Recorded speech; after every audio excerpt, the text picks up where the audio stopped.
নমস্কার, adventure with খুশি নতুন একটা ভিডিওতে আপনাদের সকলকে স্বাগত জানাই। আশা করি আপনারা ভালো আছেন। মান্নাতে আসার পর এটা আমাদের প্রথম অ্যানিভার্সারি শুনতে খুব ভালো লাগে, অ্যানিভার্সারি গিফট পেতেও খুব ভালো লাগে, কিন্তু সংসারটা করতে কিন্তু অনেকেরই কম বেশি কষ্ট হয়। যাই হোক, চলুন আজকের ভিডিও শুরু করি। হ্যাঁ কি না, ব্রাশ করতে বলা হয়েছে, চেয়ারের মধ্যে বসে বসে ব্রাশ করছে। যাই হোক, ওর সঙ্গে এখন টাইম পাস করলে চলবে না, রান্না বসাতে হবে। চলুন। আমার বাড়িতে কোনো কিছু প্রোগ্রাম হলে মাকে তো আসতেই হবে, এটা আমার ছেলের অনেক বেশি বেশি ডিমান্ড। কারণ দিদে ছাড়া কিছু হয় না, সেটা বাবার জন্মদিন হোক, মায়ের জন্মদিন হোক, অ্যানিভার্সারি হোক, আর তার জন্মদিন মানে তো হবেই। জানেন তো কত ভালো লাগছে এই বাড়িতে এসে, মানে মান্নাতে এসে ভিডিও করতে। কারণ এতদিন যেখানেই থেকেছি, যখন থেকে আমার মনে হয়েছে যে ভিডিও করা শুরু করব, সবারই ভিডিও দেখতাম, দেখে মনে হতো ভিডিও করি। তখন থেকে ভিডিওর প্রতি আমার একটা ভালোবাসা, একটা নেশা জন্মে গেছে, যে সবাই যখন পারছে আমি কেন পারবো না, বা আমি তো ফটো ভিডিও করতে বরাবর ভালোবাসি। অ্যান্ড সেগুলো তো ডিলিট হয়ে যায় একটা সময়ের পর, কেননা আমিও একটা এরকম পলিসি করে রাখি। তাই ভাবলাম ছোট ছোট ক্লিপগুলোকে নিয়ে বরং আপনার সবার সাথে শেয়ার করি, আর ধরে রেখে দিই অ্যাডভেঞ্চার উইথ খুশির নতুন একটা পাতাতে। তো মায়েদের বাড়ি আমি আগে ভিডিওতে শেয়ার করেছি, বিশাল বড় বাড়ি, প্রচুর গাছ আছে, আর সেখান থেকে মা নিয়ে এসেছিলো আমার জন্য গোলাপ ফুল। আমি প্রভুর পায়ে কিছু দিয়ে তারপর নিজের জন্য কিছু রাখলাম। এগুলো না আমি জলের মধ্যে রাখবো। চলুন, আমি পুরো রেডি হয়ে গেছি, বাড়ির ভগবানকেও সেবা দেওয়া হয়ে গেছে, নিত্য সেবা। এবার আমরা মন্দিরে যাব। মা বাড়ি থেকে আমার জন্য মিষ্টি, কেক আর পায়েস নিয়ে এসেছিলো। এই টিফিন বাটিটার মধ্যে কী আছে আমার মনেই নাই, কারণ এটা অনেক দিনের পুরানো ভিডিও যেটা আমি শেয়ার করছি।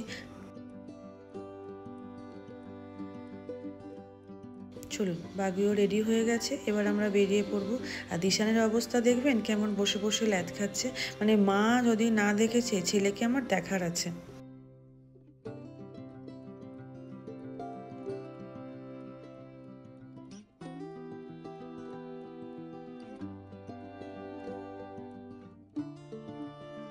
চলুন, মন্দিরে পুজো দিয়ে চলে এসেছি।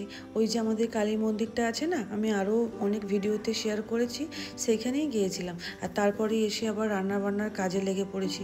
পুজো দিতে গিয়ে না অনেকটা দেরি হয়ে গেছে। মন্দিরে তো ভিড় হবেই, এটাই খুব স্বাভাবিক। আর এইটা হলো আমার গিফট, আমি পরে আপনার সাথে শেয়ার করব। তার আগে চলুন আমরা বরং খেয়ে নিই। অনেকটা লেট হয়ে গেছে, কী কী রান্না করেছি আপনার সাথে একটু শেয়ার করে নিই।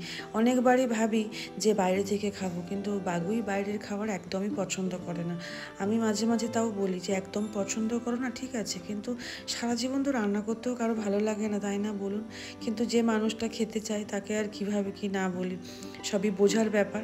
যাই হোক, তো আমি এখানে মটন, স্যালাড, কিছু ভাজা ছিল, অ্যান্ড আরও চাটনি ছিল, পাঁপড়, মিষ্টি, এগুলো সবই বোধহয় ছিল। বোধহয় কেন বলছি, আমি আগেও বলছি এগুলো পুরানো ভিডিও। আর ওই যে দিশানকে খাইয়ে দেওয়া হচ্ছে, খাইয়ে না দিলেই না ও খাবার নষ্ট করবে, মানে অল্প একটু খেয়েই বেরিয়ে চলে আসবে।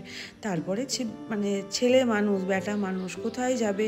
টাকা ইনকাম করতে তো ওকে বেরোতেই হবে, তখন তো ওকে খাইয়ে দেওয়ার দেখার লোকই থাকবে না হয়তো। তো যতদিন মায়ের কাছে আছে, কারণ এখনকার সময়টা ভীষণ চ্যালেঞ্জিং বাচ্চাদের ক্ষেত্রে, শুধু ধাক্কা মারলেই হয় না, ওদের কথাও একবার ভেবে দেখবেন যে ওদের মাথাতেও ঠিক কতটা প্রেশার থাকে। আর এই তো গল্প করতে করতে চলে এসেছি বিকালবেলা, এবার কেক কাটিং।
বাস মা তো এবার বাড়ির পথে, কারণ রাত্রিরে থাকলে চলবে না। আমার ভিডিওটাও তবে এইটুকুই, দেখা হচ্ছে পরের একটা ভিডিওতে। ততক্ষণের জন্য সবাই ভালো থাকবেন, সুস্থ থাকবেন, আর হ্যাঁ, নিজের অবশ্যই খেয়াল রাখবেন, নিজেকে অবশ্যই সম্মান করবেন। টাটা।